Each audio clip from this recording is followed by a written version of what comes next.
Download the all-new Fiji Village app. Get the latest news direct to your mobile. Get the latest sports updates from our scoreboards online. Navigate easily through our categories. Watch videos from Straight Talk interviews, local music videos, sports and many more. You can now easily listen to your favorite radio stations from your phone. Download the all-new Fiji Village app right now.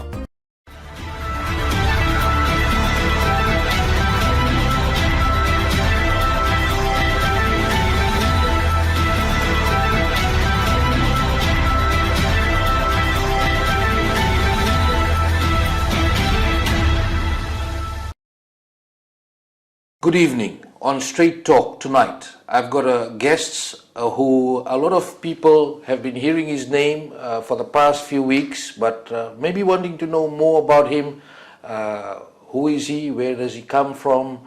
What does he stand for? And the important work that he's been tasked for in relation to the work that he has to do for the country. After the elections, we had the swearing-in ceremony, and Mr. Siromi Turaga was announced as the Attorney General of Fiji. Many would not know Mr. Turaga. Now the name is quite familiar with his name in the news every day. But first of all, Mr. Turaga, thank you very much for accepting our invitation to be on this show. What made you join politics? After I was let go from my job as a resident magistrate, I joined a private firm. It was geared towards election. I was asked by a friend, a colleague, a lawyer, to assist in terms of the party, given the fact of my status as a former resident magistrate. And also, I have a Bachelor of Arts in Politics Science. I thought I could be of value. They saw me as a value to them, so I went in. I was part of the SODALPA team in trying to review the Constitution.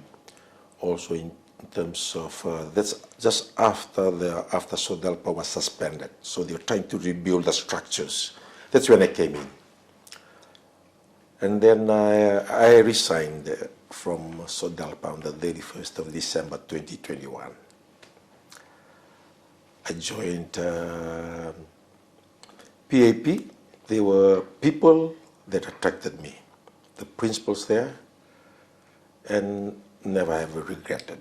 This is what I said in my campaign. If I had joined any other party, say for example, SODALPA, and I stand in Lomavik, I would never win.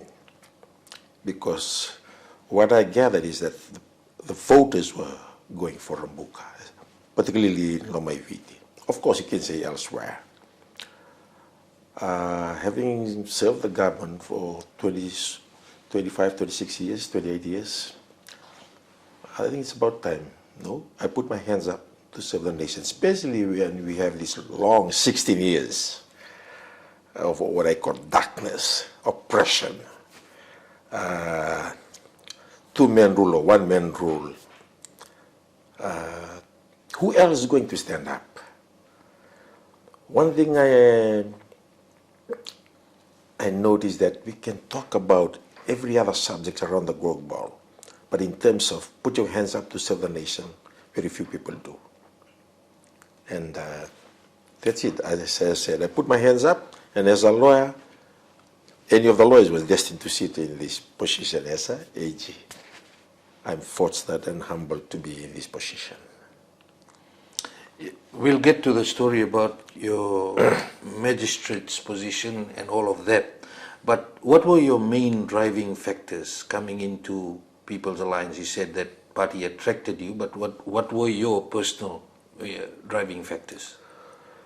The rule of law. Having served as in the Attorney General's chambers, magistrate,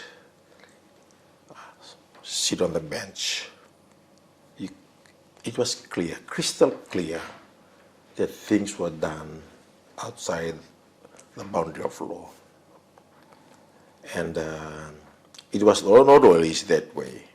It's only when this new government came in during one of my campaign trail. This is what I said. Look, they came and clean up, but now PAP will come and purify. That means they actually, may I say, intoxicated the environment, political environment, social environment. I'll give one good example. Previously, in Garase, previous government, you can have the principal, admin officer, deputy secretary, directors, and the permission giving out the policies of government, explain. And the 16 years is always the minister. And in most cases, it's either restricted to the Attorney General and the Prime Minister. There's hardly the face of the civil service are not there. No, we want to change that because these are the people actually who knows, who runs the ministry, who knows the information. So they are supposed to be up there telling the people of Fiji the issues concerning their portfolio. You believe you've got an advantage being a lawyer at the AG's office? You started your career there, I believe? Absolutely. In the Office of the Director of Public Prosecution, they have only two laws. One is now the Crimes Act and the Criminal Procedure Act. Those guides know their duties.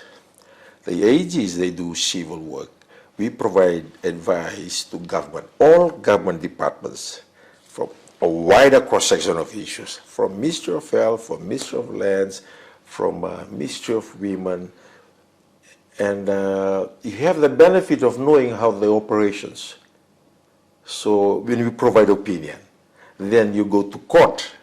When they are sued, say for example PWD is sued, then you go and defend them, and that's when you get to know some information regarding how they do things. So it gives you are much in a better stead, to deliver when you know this background. I serve right up to as acting deputy state solicitor, and then judicial officer for 8 years. I believe I'm in a better stead. You're known as the magistrate that decided during COVID-19 that the Prime Minister did not have the authority to announce health regulations under the Public Health Act. Please elaborate what happened leading up to this and after this. Okay. Prior to my decision on the 15th of April, on the first press conference regarding the COVID, something that happened did not look right to me. And over the course of days running subsequently, you can see there were announcements being made by different people that were not in accordance with what was the law says. You have the AG comes, we have the PS comes, you have the Commissioner of Police. And I was observing, and I was wondering. One particular issue was for social gathering, the numbers. It was fluctuating. Like today it will be 10, the next morning, the next day it could be 20, then goes down. So there was an issue that came to court, and I said, I watched the news last night, it said 20, and this is sir, it was increased or dropped the next day. When was this made? And the prosecutor said during a press conference last night. And I posed this question. Are the laws of Fiji made through press conference or it's supposed to be gazetted? So I kind of had a feeling with it. This is what it comes with experience. The end process of the law is the gazette. Must be gazetted, then that gazette is communicated. That's the end process of the law. It can be passed in Parliament, but it must be published and gazetted. So the matter that I ruled was on the 15th of April, whereby I acquitted 2 boys for breach of curfew because the charges say failed to comply with the lawful directions of the Prime Minister under the Public Health Act. Okay, now it's plain clear, it's fundamental. Public Health Act comes under the portfolio of Minister of Health and Permanent Secretary. The regulation part comes under the portfolio of the Permanent Secretary. So that's wrong. Phil, so I made a ruling on a particular line of argument and acquitted them. Some people, some senior lawyers, they agree with my decision. Unfortunately, it was reviewed by the Chief Justice. The Chief Justice has powers to review if it sees that a ruling or sentence or judgment is fatally, probably wrong, fundamentally wrong. He has powers to review straight away, because otherwise, if you agree with my decision, you go through appeal system. Okay, so if the Chief Justice did not review, the option was for police to appeal, but the quickest way was for review. So the next day, it was reviewed at 2 p.m. Interestingly, at 10 o'clock in the morning, the former AG made a press conference whereby he criticized my decision. It was like a contempt. And then in the afternoon, a judge has to listen to the appeal. I mean, come on. Which judge in the right frame of mind, especially if they are not from Fiji, and their tenure determined by a short term, will rule against the Attorney General in that environment, as you and I understand for the last 16 years? Well, but the court said, yes, I was right, that the Public Health Act comes under a different portfolio, but the appeal was also successful on a different set. Since I had signed the charge, I should have known that. See, the fact is this: every charge, new charges, when they were produced in court, the charges are signed once they're produced. We actually don't look at the particular. We don't even know what's in the charge, what evidence is there. We just basically signed. But the judge said, since I signed, I should not have signed. But I believe that decision is a subject of discussion even in some jurisprudence. So government was not happy. I made the decision 3 weeks before my term was to expire. 3 weeks. As you know, contract is so important. Life. Some of us, when it's 6 months up for renewal, they start moving around, asking, calling here. I made the decision 3 weeks. But a month earlier, because my contract was coming for renewal, my performance was assessed by one of the judges, and his assessment, which went to the Judicial Legal Search Commission, who actually determines the renewal and non-renewal, he recommended for renewal. And if there is vacancy for me to be promoted as a master. I knew that.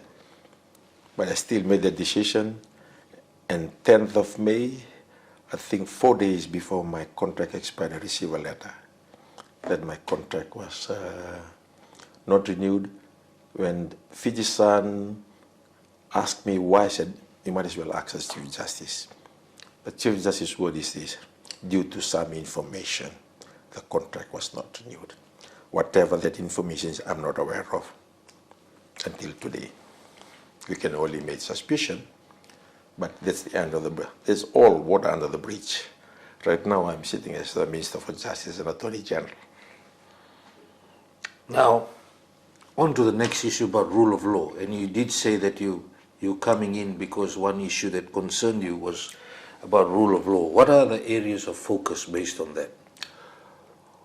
One is ensuring that the police conduct their work according to law.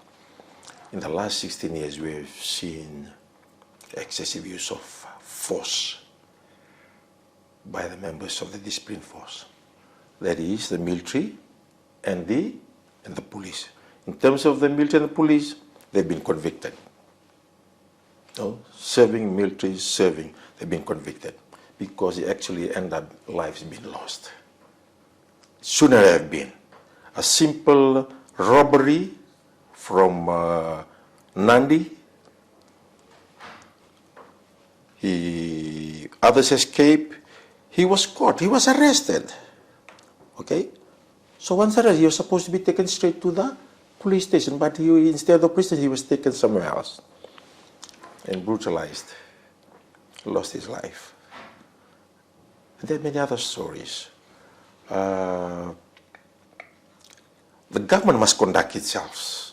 This is my legacy, Jay, and this is the legacy of this government. It is absolutely important that we must comply with the process of law. That's why some people may say we're too slow. We can't terminate people freely, really. Okay, there must be a complaint in terms of constitutional office holders. There is a process. Complaint received. We receive the complaint, we put it back to them, they respond back.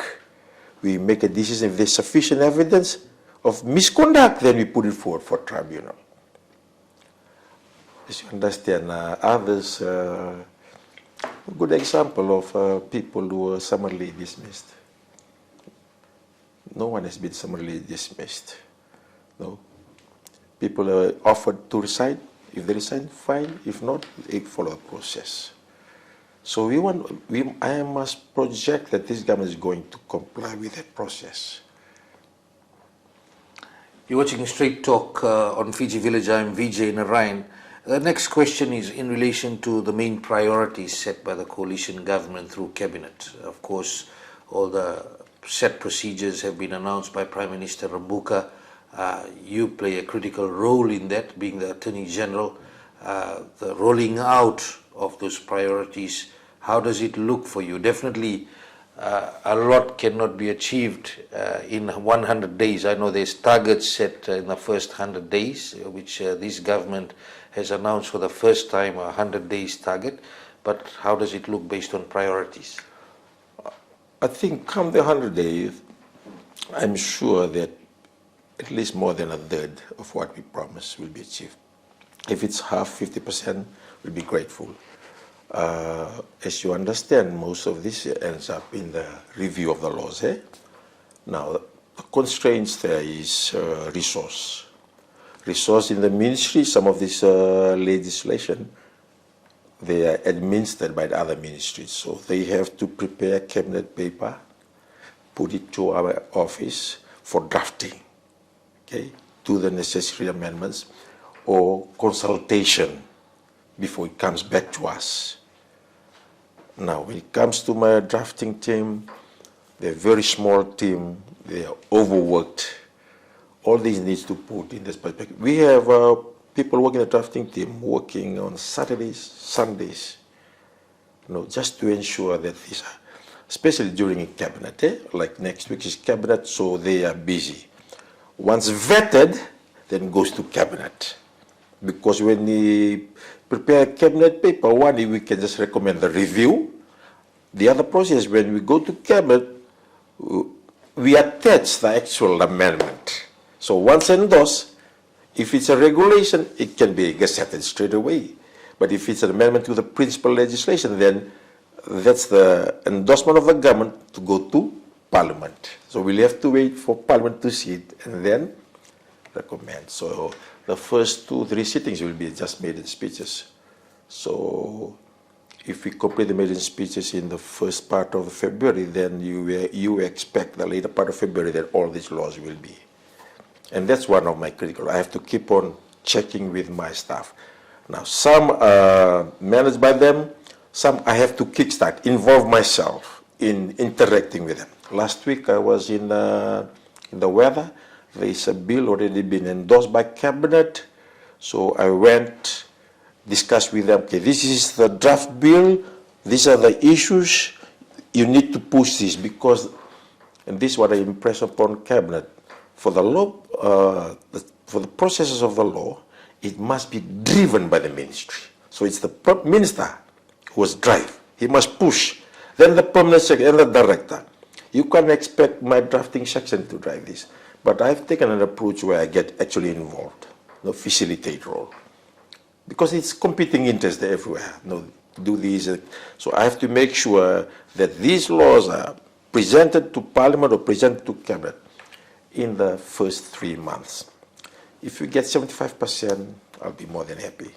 But rest assured, we will achieve that. It'll be done in the first, by the end of this year. And lawmaking, of course, you will go through consultation with the stakeholders, public consultations as well? Some of these laws, say for example, as you understand, the last 16 years there were few laws that never went through consultation. Okay, if they never went through consultation, first get them out, then we start afresh. There may be areas of certain laws that may require some level of consultation, but normally the consultation, the process is this: you formulate a policy endorsed by cabinet, then you go out in consultation. Then it reaches a stage where you think you've got the framework of the law, then you engage a draftsman to translate those policies into form of law. After that, then you go back, look at it if there are gaps. Those are the processes. Before you actually go to cabinet, parliament. And sometimes some of the processes from ministry without department, it takes 3, 4, 5, 6 drafts, 10 drafts. Because one way or another, you'll miss out things, because you've got to make sure when it comes out, when it's presented to cabinet, it's perfect. All the scenarios are covered. There's no loopholes. No loopholes. In any case, the laws are never static. They change. So when there's loopholes, you quickly patch it up. But that's the measurement of the drafting. They must know no loopholes, because they use the principles, the principles of drafting to ensure everything is covered, and also in line with the laws that have already been enacted. The former Attorney General, Ayaz Said Qayyum, has made some comments against you publicly. You would know that he made comments that constitutional officers commissioned some of the decisions reached unlawful. Then the former Prime Minister, Vorenge Bainimarama, wrote to the President, and the letter was released last week, again saying that Mr. Sanim issues in relation to his case before the Commission, issues raised that he's alleging there's unlawful actions, and asking the President if he wants to meet with him to discuss. And following that, Mr. Sanim has come out with some statements as well. In all of this, you have also gone and met with the President. If you can tell the people of Fiji what's going on, because the opposition, some within the opposition benches and the General Secretary of the Fiji First, is making serious allegations against you as the Attorney General. Thank you. Okay, first, if you agree with the decisions, plain simple, you're going to seek the redress from court. Okay, that's one. To go out to the public, you're not going to get anything. Okay, he knows that very well. For 16 years, he's ruled this nation. Despite the criticism, despite the contributions, despite what the opposition said, he never listened to them. Okay, the second is this. The President's, the COC is just a vehicle to the President, okay? The complaints comes through us. We are not the final arbiter of the allegations. We basically receive, collect, and we've been transparent. As I said, we receive the allegation will put them back to them to respond and come to us. When it comes to us, then we look at it and okay, there's sufficient evidence here, okay, then we put to the tribunal. It is the tribunal, and they compose of 3 judges. Judges, meaning a lawyer who served for 15 years or so. This tribunal is going to determine the allegation on one issue, if there is a misconduct. So it's a low level. If there is a misconduct, they recommend, they prove to us, then we'll write to President. If there is no misconduct, that's the end of the matter. If there is evidence of misconduct, we'll recommend for removal, because the power rests with the President. The President, they have no power to write to the President. Let me be clear about this. Nobody can seek to influence the office of the President. I'm happy that I've had an audience with His Excellency, and I've had 3 other audiences when he seeks clarifications, because that's what I advise His Excellency. Sir, I'm here for you. I'm here to advise your office. Because before this office was assaulted, you may recall that, 2000, 2003, the office of president was assaulted. Okay? And to maintain the dignity of that office, you need to ensure that you seek legal opinion from our office. And after 2 or 3 rounds, I think we have established that cordial relationship. His Excellency is also aware of that. The former Prime Minister has no right, no mandate to meet the President. Okay. Out of the equation, if anybody is to be the President, it's the Honorable Prime Minister, and we are happy that we had advised the Honorable Prime Minister to have an audience with His Excellency, just to clear the air. And subsequent to that, the Commander, RFMF, also met with His Excellency.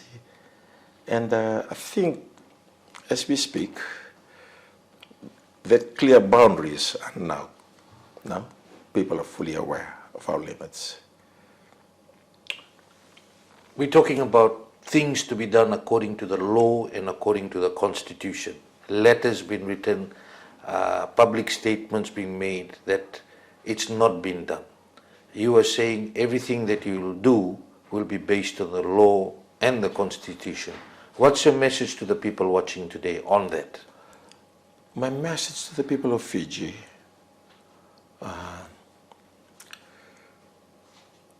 you must be aware that there is a government in power, and that government is a coalition of 3 parties: the National Federation, the SODELPA, and the People's Alliance. It's a grand coalition. First time ever in the history of Fiji, we have 3 political parties running the government or running cabinet. And that is, may I stress again, that is the only administration that you need to take your issues through. You cannot be tuning in to the Fiji First platform for any announcements, okay? The General Secretary of the party is not a member of Parliament. If any issue to be discussed, it be in Parliament.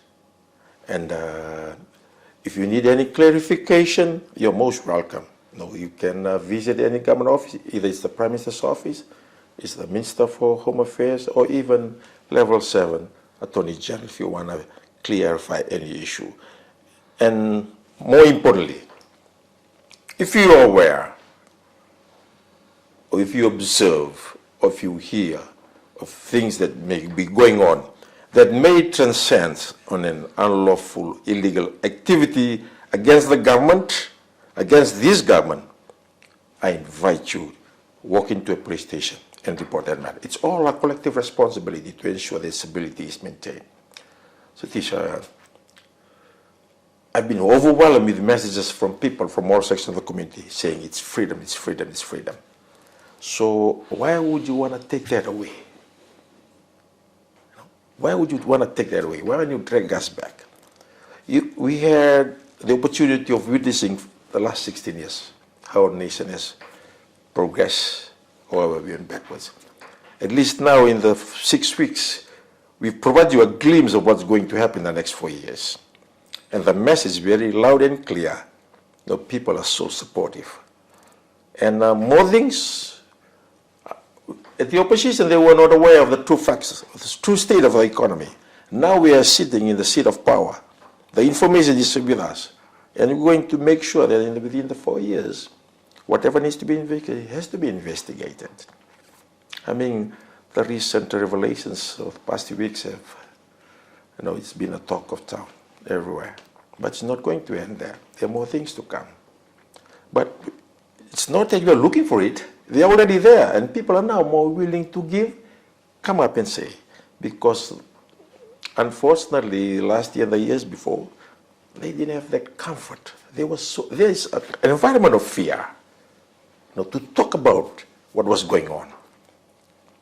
We have actually created a new environment, and people are coming up. But then again, look, you just can't come and complain against a government without evidence. The people saying, do this, do this. There's no point. If you have any information, you must come up with the evidence if you're going to the police. Otherwise, you're wasting time and resources. Watching Fiji Village Straight Talk, I'm Vijay Narayan. Just a few final questions. Attorney General, some people have claimed that there seems to be a witch hunt trying to get people, some of the people out. You just touched on it, that you will not act just willy-nilly to get people out. If you can elaborate on that, please. Yes, look, it's the complaint must come from people who work in the industry, in a workplace. It's not we go to advertise. Please, do you have any information about? No, they are already there. At the end of the day, if they are reported to FICAC, it has process. If you report to police, it has process before they be interviewed. If they find there's sufficient evidence, then they move. And in any case, it must be referred to DPP. No, any investigation against former senior officers will be referred to DPP. DPP will make that assessment. If DPP says insufficient, the case will rest there. No, I have no issue there, nor do I have any role when it goes to the police, not like with FICAC. It's not I'm going to direct, I can't do that. But our role is to provide that environment that if there has been a law broken, if there has been abuse of funds, it needs to be investigated. But that the investigation is subject to the process of the police and likewise FICAC. A lot has been said about ensuring there's media freedom in this country. Of course, we had a media decree that through Parliament was converted to a Media Act. Are those some of the main things within the 100 days that you're looking at? Certainly. Media, true democracy where people are given the freedom to express their views fairly honestly. You probably understand more than this that it's been difficult in the last 16 years. And if a law is being brought forward or enacted without consultation, so the quickest way is to amend it and start again. But you must involve the stakeholders, okay, when you do the law. We believe in regulation, yes, but the regulation there must be the balance in terms of the regulation.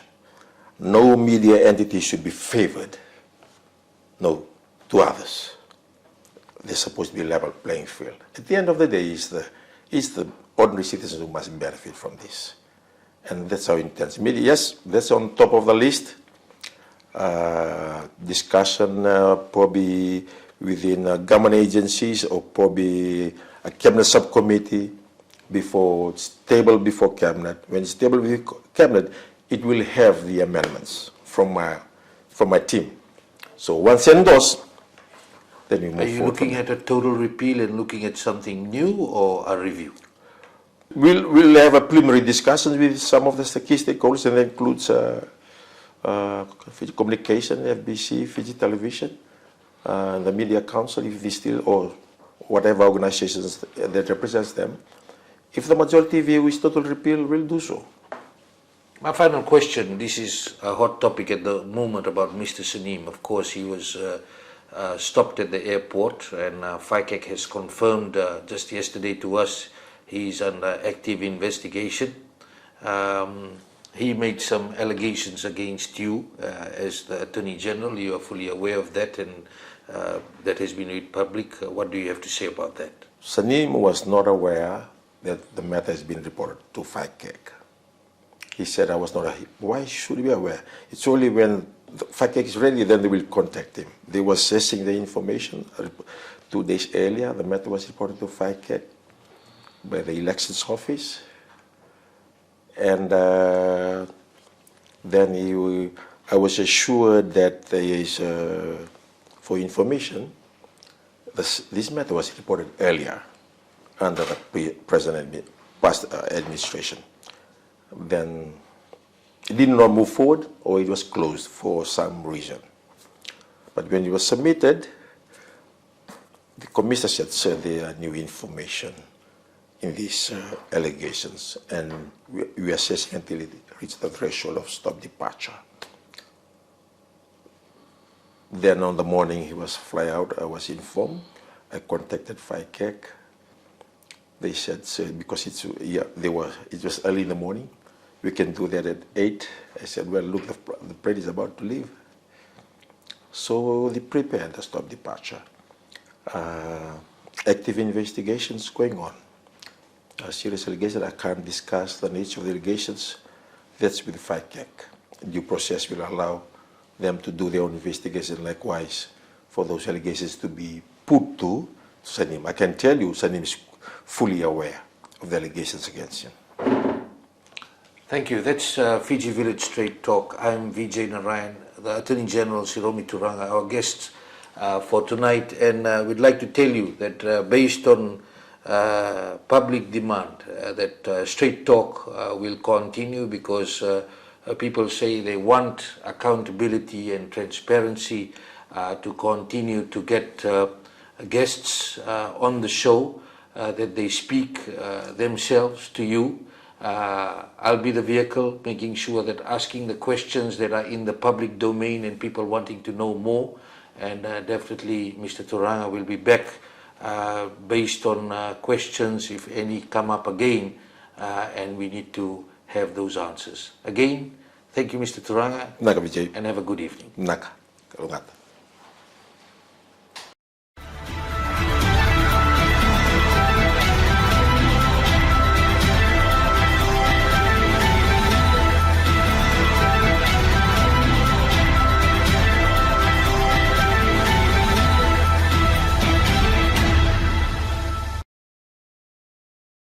True democracy, where people are given the freedom to express their views fairly honestly.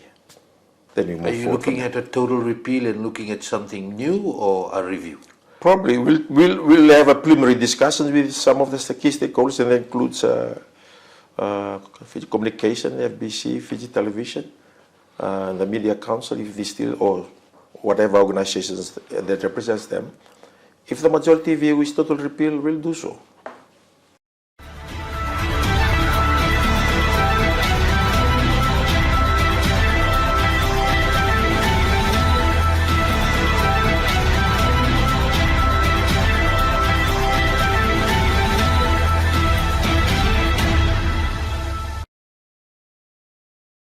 Download the all-new Fiji Village app.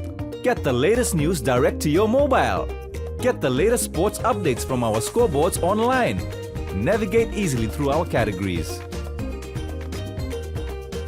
Watch videos from Straight Talk interviews, local music videos, sports, and many more. You can now easily listen to your favorite radio stations from your phone. Download the all-new Fiji Village app right now.